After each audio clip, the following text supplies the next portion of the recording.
So the next two levels are about exploiting cross-site scripting to do something. Up until now, all we've been doing is sending up pop-up windows, which isn't actually useful to an adversary. And so because you have injection into the JavaScript engine, you can do all sorts of things. And that's these two levels are doing two of the more practical things for an adversary to do. The first one is about stealing a cookie from a victim. And the second one is about exfiltrating passwords that are filled in automatically by a password manager. And the way we're going to do this is we're going to exfiltrate these pieces of information back onto the site that we do the injection with.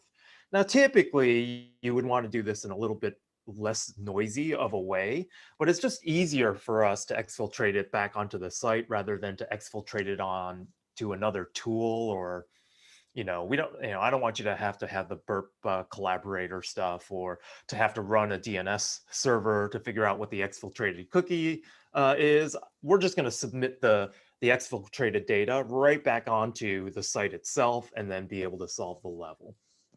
Okay. In order to do this, so assuming that we have an injection point that gets code execution, JavaScript execution on the client, one of the things we can do is in this particular level, for the stealing cookies level, this thing has again, a set of posts, and the posts so within the post, it has a section for the comments. And then there's a form where people can leave comments. And what we're going to do is if this thing is got a stored cross-site scripting vulnerability, we're going to store an exploit that when a victim goes and subsequently views, will automatically exfiltrate the victim's cookie back onto the comment area. And then we can view it and see that this has happened. And the what we're going to do, the exfiltration script for doing so, we're going to give you because this class really isn't about a lot of JavaScript programming. So we're going to give you this script and show you how it works. And this is the script. So this JavaScript is going to get uploaded into the comment fields. And then as soon as someone views it, they're going to execute this, this code. And what it does is it goes into that comment post and it gets a handle on the very first form that appears in the site. And of course, there's only one form here that appears. So that's why we're hard coding this to be document.forms.0 because that's the form that is on the site. And we're going to automatically set the name, the email, the post ID. So I've navigated to post ID of 1. So we're all on the same comment field. Now, in order to submit a comment, this thing is protected by a cross-site request forgery token. And so I actually have to pull the CSRF token from this site in order to submit a comment, but that's no problem because I'm going to use the cross-site scripting on the client to basically pull the CSRF token out of the current form automatically. And then I'm going to use it to send it to the form as I submit the comment. And the payload, the actual comment I'm going to send is the cookie, the victim's cookie. So if anyone visits this, they'll be posting their cookie back onto the site. And then I'm going to, the website value is the website value. And then I'm just going to immediately submit this thing. So that's what the exploit is going to do. This is the Python code. Oh, shoot. I have post ID of 2. I'm on post ID of 1. So I'm going to change this really quickly. So this Python program is going to do this for me. I'm going to get the post. I'm going to get the CSRF token for that. And then I'm going to upload my comment in the comment URL. And this is the script I showed you earlier. Wow. Well, so this is the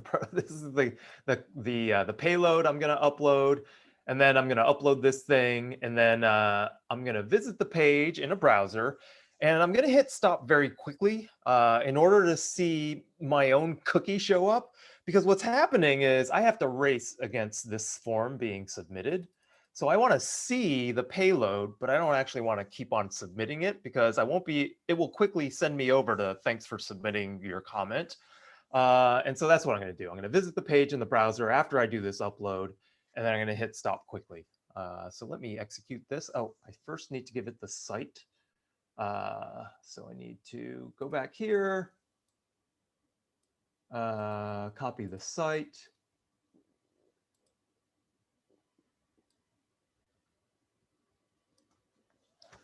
And then I'm going to run this thing.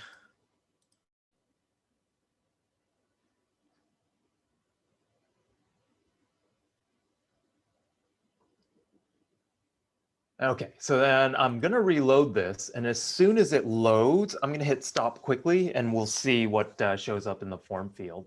So here we go. I'm going to reload it. Whoops.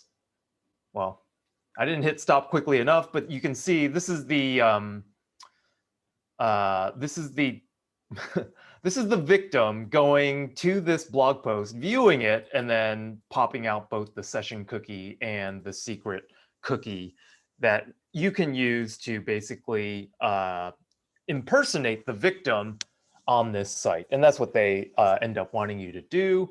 So if I go back, so after doing that, I can visit the page again, and this is going to get the page, parse out that secret, and then it's going to create a cookie dictionary, and it's going to set the cookie, the secret cookie, appropriately. It's going to also set the session cookie. No, it's just going to get the secret cookie, and then I'm just going to fetch the site with that secret cookie, and that should solve the level. So let me go here. And then the cookies that are parsed from the page. So you see this SJ6IT. That's the same one as what was here. And then fetch the site using these cookies. I'll go up here. And then this solves the level. So this stole the victim's cookie. The victim automatically visited the site, submitted the session cookie and the secret cookie, and then you pulled the secret cookie, and then you replayed it to solve the level. Okay. Okay, so the last level is exploiting cross-site scripting to capture a username and password that has been changed by the password manager after you load the site. And so one of the things you can do is if you can inject fields into, so for example, login fields, a password manager is going to look for specially crafted input fields that are named in a specific way. So in this case, username and password is common. Most password managers look for those elements, and then we'll look to autofill those things for you so that you don't have to remember what your username and password are, if they're unique, in fact, to that particular site. And so if you, as an adversary, decide that you're going to, if you have a stored cross-site scripting vulnerability, you could store these rogue HTML elements that pretend to be a username and a password field. And then what you can do is you can craft JavaScript that basically can be attached to the on-change event handler of these fields. And if the thing has changed, you can use JavaScript to then exfiltrate the username and password. And as in the previous stealing cookies site, we can basically just exfiltrate this by submitting a comment back onto the blog that's got the username and the password field pre-filled. And then we can log in using that user and then solve the level. Okay. Again, this is done in a Python script. This is the site, and let me bring up post ID 2 because it looks like my script is on post ID 2. So these are the comments that are already there. What we're going to do is we're going to try and store the HTML element that's got these input fields in there. And we're going to show that these things show up. So that is what we'll do. And we'll run this. first, I will get this host name.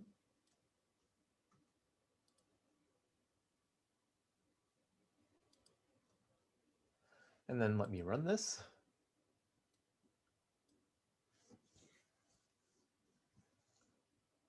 Okay, and then I'm going to visit this post ID to show you that these things have been added. So I'll reload this.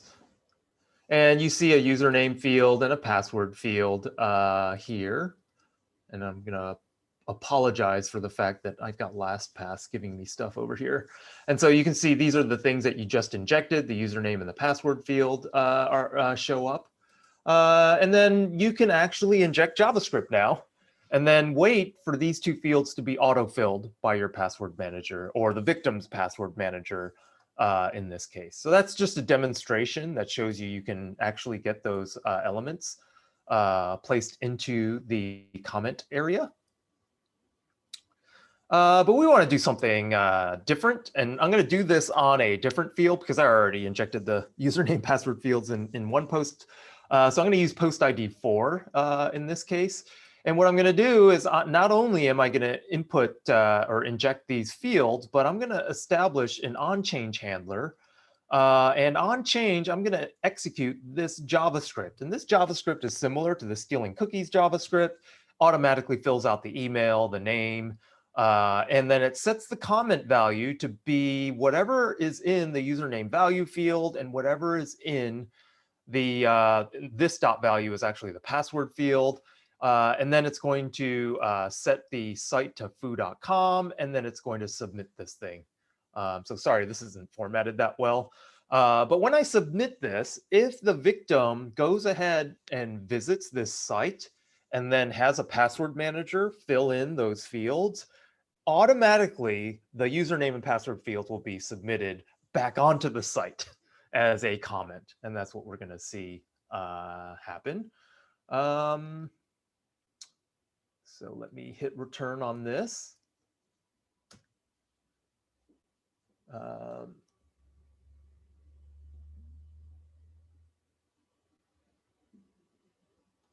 Did that submit? I just want to make sure. Post ID of 4.